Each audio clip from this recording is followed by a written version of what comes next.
Okay, we've looked at purchasing inventory. Now we're going to look at transportation costs and ownership as things are being shipped. It's very important because two people can't be owning the item at the same time.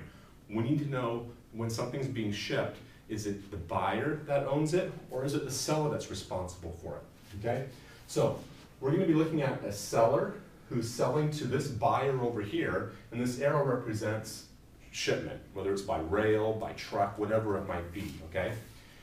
We have two different options here. We have FOB, which stands for free on board at the shipping point, or FOB destination.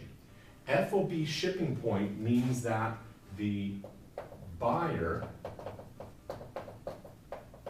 pays the shipping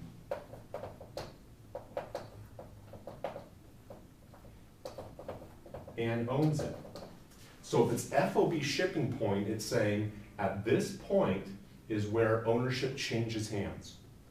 Okay? So if it's FOB shipping point, the buyer is paying the shipping, the buyer pays the shipping, and the buyer owns it this whole time. So the buyer needs to make sure that they have it insured properly.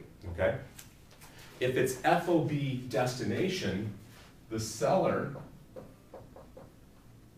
pays the shipping, the seller pays and owns during the transportation, or during the shipping. Okay? So if it's FOB destination, free on board destination, what that means is ownership is going to change here. So that means that the seller owns it during shipping, and then it changes hands when it arrives at the buyer's docks. Okay? So you need to make sure that you understand these two things because it's very important that we know who owns this inventory. Now notice that if it's FOB shipping, the buyer's paying for it. If the buyer pays for it, the entry for this would be, let's say it's $100. So they would debit inventory $100, and let's say they paid cash for this, and then they would credit cash $100. So this is the shipping. If they're paying for the shipping, they debit inventory because shipping costs go into the item for the buyer. I think I said buyer before. This would be the buyer's journal entry. I hope I didn't say seller. This would be the buyer's journal entry where they would debit inventory and credit cash. And the buyer would put that $100 in with the other costs for the inventory. Now, if the seller, if it's FOB destination and the seller is shipping this, then if the seller pays the $100 for shipping, then it would be a shipping or selling expense, some sort of shipping expense for $100, and then they would pay cash, okay? So notice that there is a different journal entry.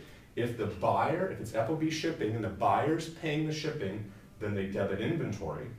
If it's FOB destination and the seller is paying the shipping, it's a shipping expense.